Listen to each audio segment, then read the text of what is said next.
Babala ng mga eksperto, delikado yan sa kalusugan lalo na para sa mga may asthma at posible ring magdulot ng cancer.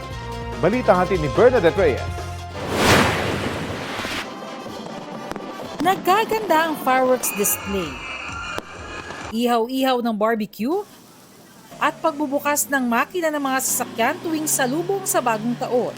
Pero ang mga nakagawian nating ito, malaki pala ang epekto sa kalusugan at sa kapaligiran.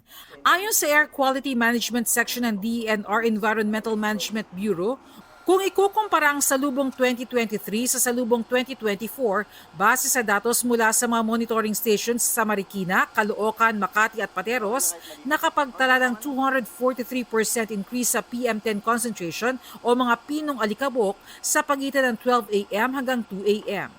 150 micrograms per normal cubic meters lang ang katanggap-tanggap. Ito yung mga areas na marami hong activities na related do sa fireworks. May time na ang peak ay 12 midnight, pero may ng pagpapaputok ng ating kababayan, pero may time na hanggang alas 2, alas 3, mas tataas pa siya.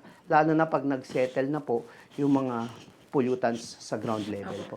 Ito yung air quality monitoring equipment na ginagamit ng DENR-EMB para masukat ang air pollutants sa kapaligiran gaya na lamang ng mga pinong alikabok. Merong 30 units kagaya nito na nakasetup sa 16 na rehiyon sa bansa. Babala ng DENR-EMB, may masamang epekto ang air pollutants gaya ng paputok at usok sa katawan ng tao pati sa kapaligiran. Mas delikado ito lalo sa mga may comorbidities tulad ng asthma at cancer. Itong mga fine particles na to ay maaring makarating o makapinsala sa ating bloodstream at sa ating respiratory system.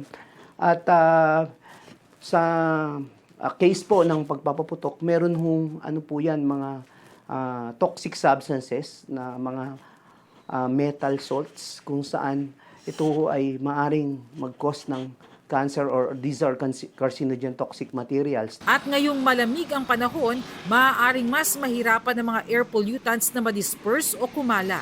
Makatutulong raw sana kung uulan. Aming rekomendasyon po ay sundin natin po yung community-based na firecracker areas po, kung saan doon na lang ho tayo sa itinatalagang lugar. Kung mayroon ho tayong mga comorbidities at may kasama tayo, may comorbidity sa bahay, ay mas maganda kung wag na natin silang expose o wag na tayong lumabas din ho para hindi ho tayo ma-expose sa mataas na level ng polusyon. Bernadette Reyes, nagbabalita para sa GMA Integrated News.